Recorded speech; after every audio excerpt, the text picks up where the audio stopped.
Welcome to Motoring Today, the Philippines' premier and longest-running weekly motoring news and features TV and online magazine. I'm Ray Louie Gamboa. And I'm Susie Gamboa. Here are this week's features to watch out for.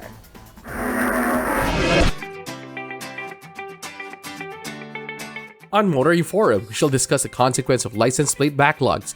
Our road safety reminder in the Young Street Sports portion centers on first to stop, first to go rule. Showcase this week shall have the subcompact crossover SUV from Chevrolet, the all-new Tracker. All these plus the latest news in transportation and traffic management, as well as developments in the automotive industry, are on this week's edition of Motoring Today. Join us.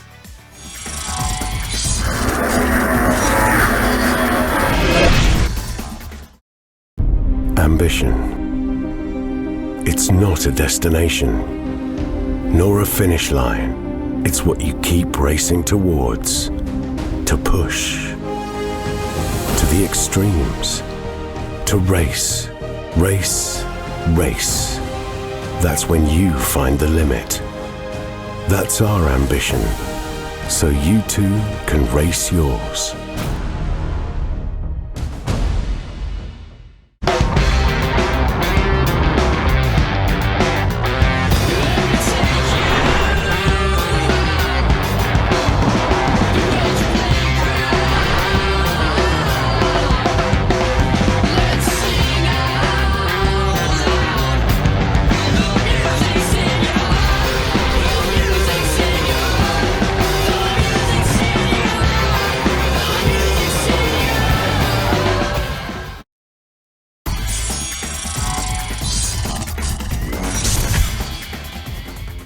Welcome back to Motoring Today. Here now are the latest news and developments in the country's transportation and traffic management.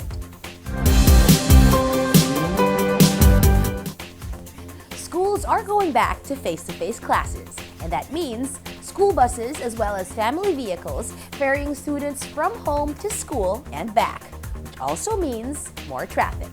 Cavitex is ready for this. The Manila-Cavite Expressway is ready for the rise in traffic volume with face-to-face classes starting as early as this month with full implementation by November. The Cavitex expects a 5 to 10% increase in daily traffic volume and has begun activating counterflow lanes for Manila-bound Class 1 vehicles from the waste transfer facility until the Parañaque Toll Plaza and Cavite-bound vehicles from the PITX to the Parañaque Toll Plaza during morning and afternoon rush hours. The Cavitex is also reminding motorists to avail themselves of the free RFID installation to avoid the long queues at cash lanes. This is offered at Cavitex customer service centers and at other stations along the expressway. Motorists are also encouraged to install the use of the MPT DriveHub app, which is available for both iOS and Android devices. The app allows motorists to monitor their RFID balance and usage, get traffic updates for planning trips, and call for emergency roadside assistance. Motorists should learn to take advantage of technologies like the RFID and the MPT DriveHub to help navigate traffic congestion in the new normal.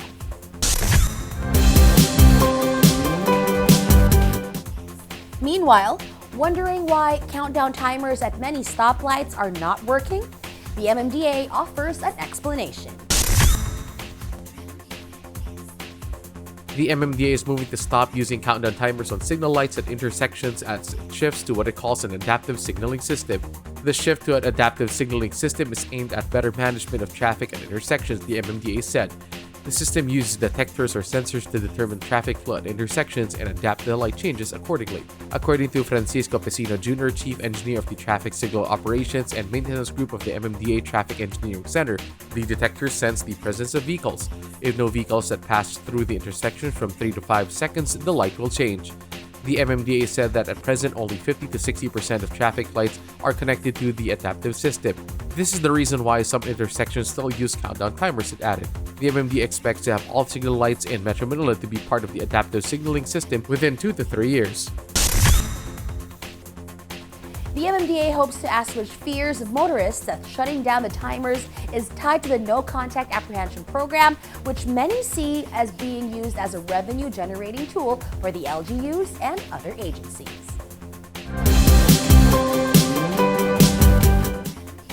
Continuing, a bill was filed a number of years ago to require buyers to have adequate parking space for vehicles. The bill was archived. Now a similar bill has been filed in the new Congress. Marinduque Representative Lord Alan J. Velasquez filed House Bill 31, an act requiring parking space for motor vehicle buyers in metropolitan areas as a prerequisite for the purchase of a motor vehicle and registration with the Land Transportation Office. Velasquez said the bill seeks to deter the proliferation of vehicles occupying the roadsides or sidewalks, worsening congestions in the streets. Cars, as well as motorcycle buyers and owners, must present a notarized affidavit attesting to having a permanent parking space for their vehicles prior to registration with the LTO.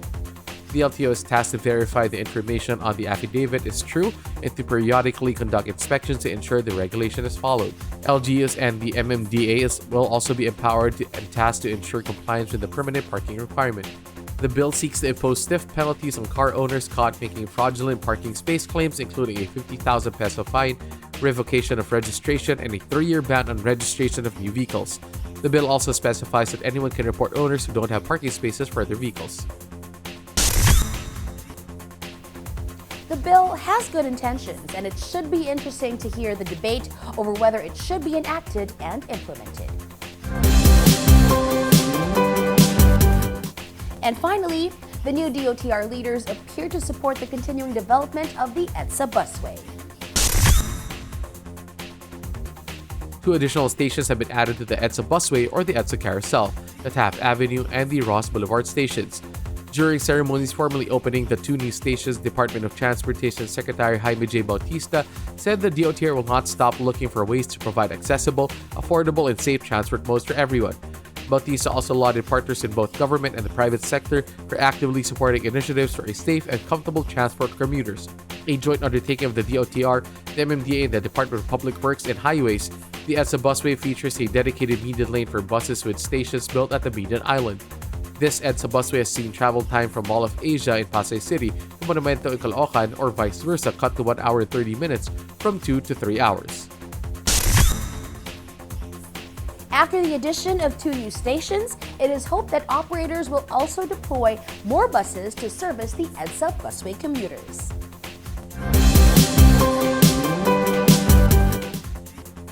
And those are the latest news and developments in transportation and traffic management. Coming up next is Motoring Forum, brought to you by Suzuki Philippines. The backlog in the issuance of license plates to motor vehicles has spawned a number of problems. Motoring Forum discusses the many consequences of the license plate backlogs. We see it every day. Vehicles of 2-wheeled or 4 and more varieties on the road with license plates wholly or partially covered or without license plates at all. Some have commemorative plates, some with so-called vanity plates, all obviously not sanctioned or issued by the property authority, which is to say the Land Transportation Office. And more often than not, authorities turn a blind eye to these obvious anomalies. How and why has this come to pass? Many lay the blame. Questionable processes and contracts for the manufacture and distribution of license that past LTO administration subcontracted to the private sector that led to the backlogs in the millions. That stopped authorities from strict implementation of the no plate, no travel policy. Conduction stickers became the only way vehicles can be identified. And LTO mandated that in lieu of license plates, vehicle owners or dealerships can use conduction sticker numbers as well as registration numbers for temporary license plates. But then, many vehicle owners became creative at it. Even when the LTO moved to take over production of the license plates, acquiring robot stamping machines, backlogs remained a problem. Then the pandemic hit. LTO had to extend registration renewal deadlines, adding to the confusion and giving vehicle owners even more alibis for not sporting proper license plates. This was a situation when local government units and the MMDA began to implement respective no-contact apprehension programs. License plate numbers play a crucial role in identifying vehicles involved in traffic violations. A trend started with vehicle owners finding creative ways to make it more difficult for even the eagle-eyed CCTV operators to read license plate numbers. A dirty license plate, a faded license plate, old commemorative plates, preferably police or military, fake vanity plates. Some vehicle owners took to not displaying license plate already issued, banking on traffic enforcers, turning a blind eye to these obvious violations while concentrating on entrapping motorists for moving violations. Authorities are now catching on to this tactic to avoid NCAP summons and citations. They are also wary of having difficulty identifying perpetrators of criminal activities, hit and runs, and accidents from unreadable or missing license plates. LTO and MMD officials are saying they will go after owners of motor vehicles with illegal, unreadable, or missing license plates. They should do more than just saying they will go after them. Aside from solving the problem of backlogs, authorities really need to crack down on those using illegal license plates, covering them or simply not installing them at all. That's our Motoring Forum this week, courtesy of Suzuki Philippines.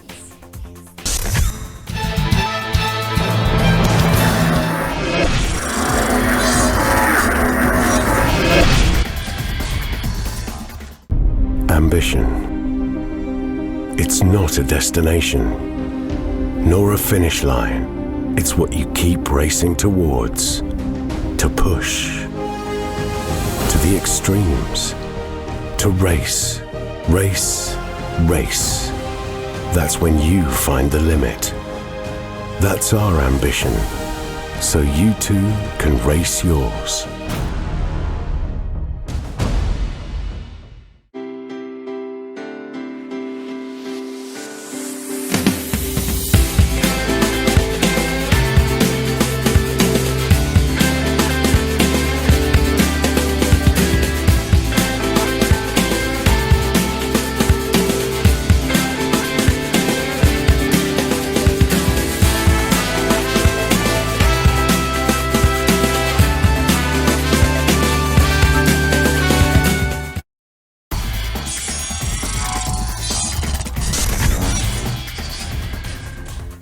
Back with us here on Motoring Today. We now have this week's valuable motoring tips, starting off with some road safety reminders from Toyota Motor Philippines. Kung marami kayong sasakyan na nakahinto sa intersection, keep in mind that the first to stop is the first to go. This way, maiiwasan ang banggaan at iba pang aksidente.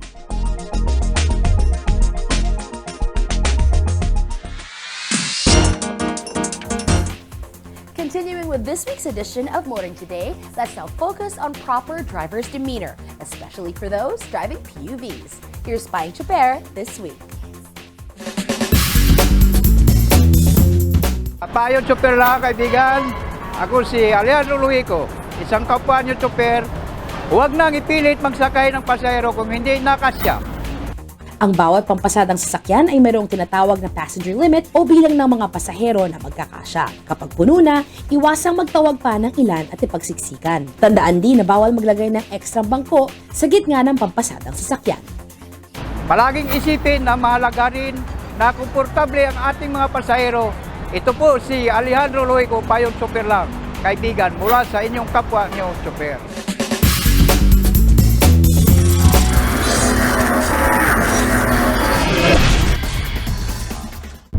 Ambition. It's not a destination, nor a finish line. It's what you keep racing towards. To push. To the extremes. To race. Race. Race. That's when you find the limit. That's our ambition. So you too can race yours.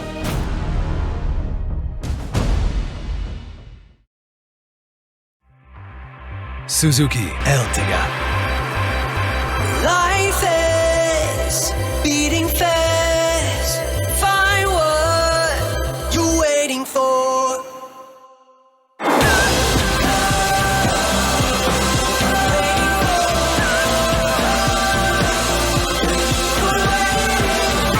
Seven-seater in style.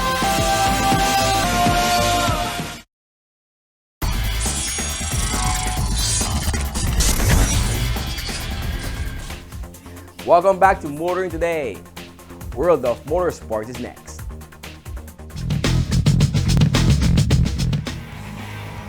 In motorsports news, Pinas Drag Race organizer held 3 days of exciting two-wheel competition at a makeshift drag race strip at the Polaris Industrial Estate, Baliwag, Bulacan.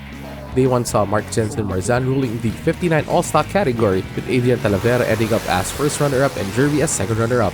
Velang Kampit caught the drag queen category title with Yashang Talonga first runner-up and Angelica Gabriel second runner-up.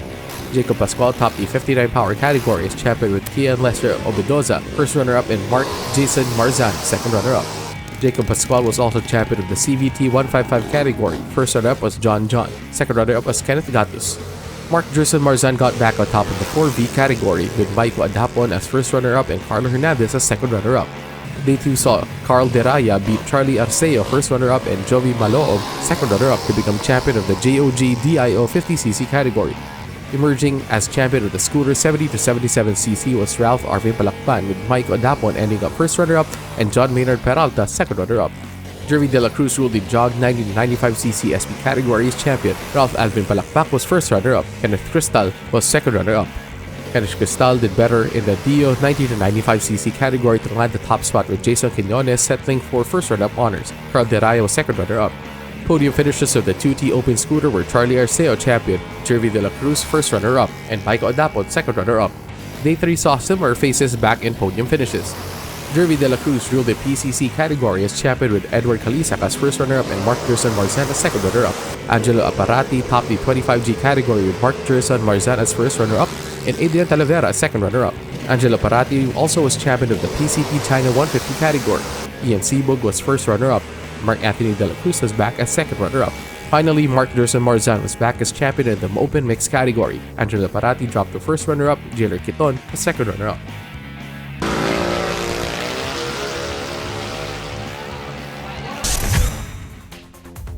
And that's this week's World of Motorsports. We'll be back after this short break.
All-new Isuzu Mu X. Take the lead.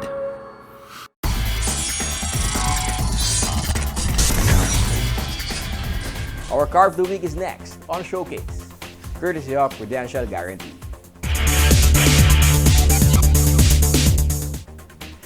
This edition of Showcase checks out an American brand crossover, the Chevy Tracker.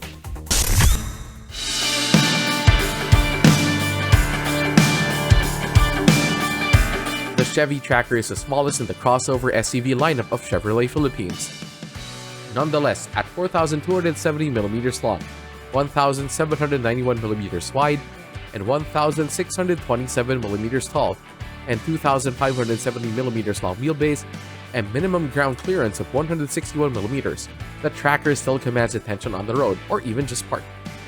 Sharp character lines give the Tracker an athletic, muscular stance. From the side, the Tracker looks both solid and sleek. The Chevy Tracker arrived in the country around the middle of last year in two trim levels, the Tracker LT Redline and the Tracker LS. The LT Redline is the top-of-the-line variant and comes with red exterior accents and trim on the wide horizontal beam on the front double grille with a black Chevy bow tie, on the gloss black side mirrors and 17-inch black alloy wheels. The side mirrors on the Tracker, color keyed on the base model LS, features power adjust and heater function as well as integrated turn signals. The LT also comes with a gold bow tie front and rear, and chrome front grille. The Redline features LED projector headlamps and tail lamps. The LS has halogen multifocal reflectors and bulb type tail lamps. In both trims, the headlamps have manual leveling control and auto on and off function, and are framed by LED daytime running lights and double S-turn indicators. The Redline and the LS share black B-pillars, lower body molding, rear fog lamps, rear spoiler, hand-mount stop lamp, roof antenna. But the biggest thing that the Redline has and the LT does not is the electric sliding panoramic sunroof. The black and red motif on the Redline exterior is carried over into the interior. The top-of-the-line tracker features an all-black interior with jet black faux leather seats with red double stitching. The driver and front passenger bucket seats are well bolstered for comfort. The driver's seat on the Redline has a combination power and manual 6-way adjust. Only 4-way manual adjust for the front passenger seat. The back row seat for 3 splits and folds 60/40 and features retractable headrests. The tracker cabin offers a spacious interior with ample legroom for those in the rear seats. Up front, it's all ergonomic in what Chevrolet calls a trademark dual cockpit design. The dash looks quite sporty. Between the speedometer and the tachometer, the dual-barrel sports instrument panel is the driver information console that provides info such as trip distance and average fuel economy. Adding to the sporty look and feel is the leather-wrapped D-shaped steering wheel with the auto controls. The dash also looks quite modern with a floating 8-inch colored touchscreen in the middle that comes with the latest version of the Chevrolet MyLink infotainment system with Apple CarPlay and Bluetooth. The tracker is equipped with many of the amenities and conveniences of top-of-the-line SUVs and crossovers. The Redline comes with passive entry system as well as push-button start. The Redline also features automatic climate control, AC cabin pollen filter, power windows, rear window defogger.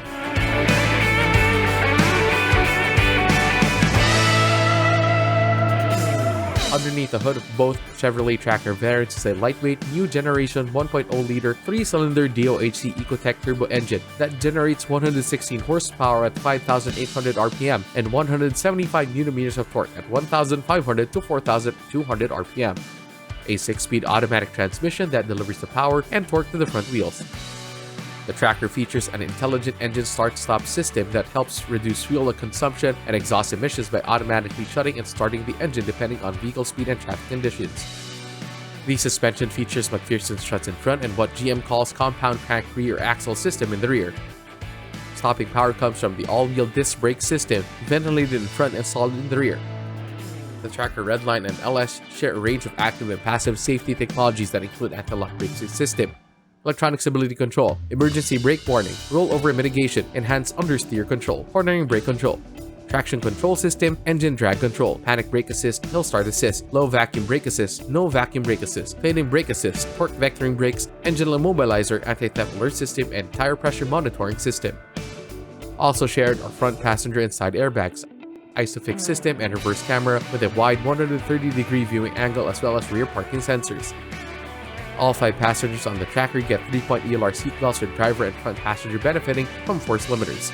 The Redline comes with seatbelt indicators for all passengers.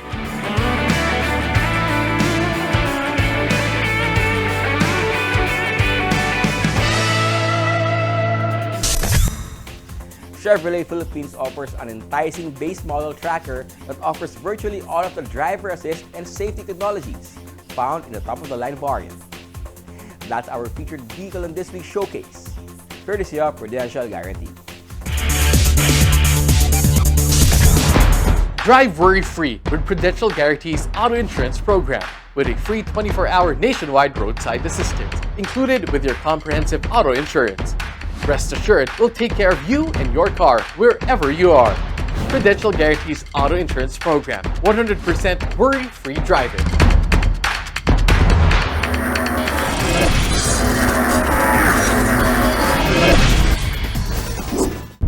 Ambition. It's not a destination, nor a finish line. It's what you keep racing towards. To push. To the extremes. To race. Race. Race. That's when you find the limit. That's our ambition. So you too can race yours.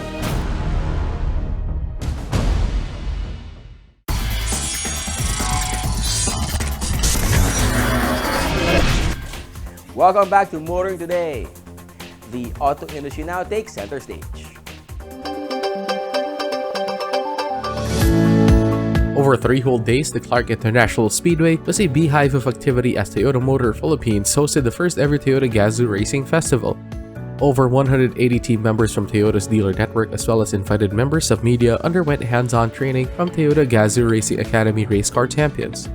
Track activities included braking exercises, time slaloms, quarter-mile time laps, follow the leader drills.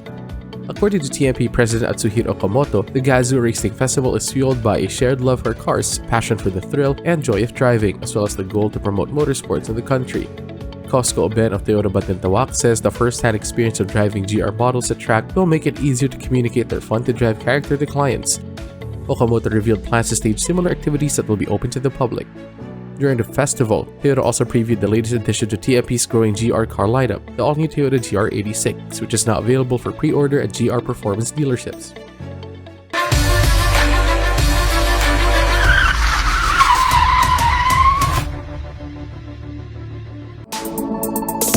After successful stagings in Cebu and Davao, the Reimagine Your Ride Test Drive Tour returns to Luzon. First stop for the return of the experiential tour is at SM Santa Rosa, held from August 12 to 14. The next stop is at SM City San Fernando on August 26 to 28. The Reimagine Your Ride Tour showcases the Mitsubishi slide-up that includes the Mirage G4, L300, Montero Sport, Strada Athlete, and new Expander. The tour gives people the chance to try out the handling and capabilities of Mitsubishi vehicles on a track that simulates real-life scenarios and road-like conditions.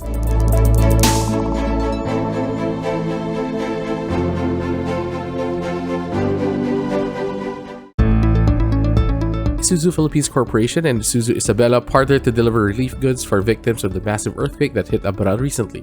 A team led by Imelda Bernas, IPC Administration Division Head, Robert Carlos, IPC Sales Assistant Division Head, and Isuzu Isabela Operations Manager Antonio Benito Butch Mijares traveled to Banguet, Abra to deliver food, water, and hygiene kits for 250 families at an evacuation center.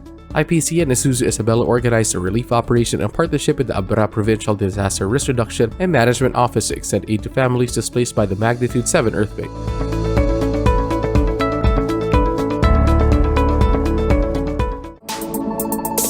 Maxus Philippines is offering huge cash discounts on the G50 Compact MPV that effectively makes it available at pre-2022 pricing.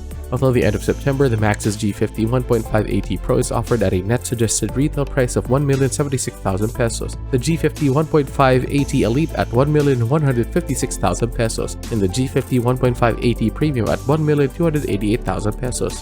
Maxus is also offering a 180,000 peso discount for the G10 Elite for a net SRP of 1,710,000 pesos, a 240,000 pesos discount for the V80 Comfort 13-seater 2.5 MT van for a net SRP of 1,430,000 pesos, a 30,000 peso discount for the V80 Transport 18-seater for a net SRP of 1,258,000 pesos, another 30,000 peso discount for the V80 Transport 15-seater for a net SRP of 1,248,000 pesos, and a discount of 150,000 pesos for the V80 Flex for a net SRP of 1,040,000 pesos. Respective discounts result in a net SRP of 1,278,000 pesos for the T60 2.8 AT Elite 4x4 pickup, 1,028,000 pesos for the T60 2.8 AT Pro 4x2, 948,000 pesos for the T60 2.8 MT Pro 4x2, 1,136,000 pesos for the D60 1.5 AT Pro SUV, and 1,258,000 for the D60 1.5 AT Elite, and 1,818,000 for the D90 2.0 AT 4x2 Premium SUV.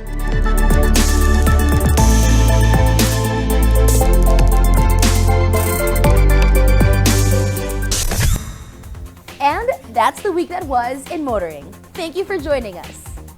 Also, please don't forget to check us out on social media. Until next week here on Motoring Today, and now on its 36th year of continuing service to the general motoring public with a lifelong commitment to promote road safety. On behalf of our dad, Butch Gamboa, I'm Ray Louie Gamboa. And I'm Susie Gamboa.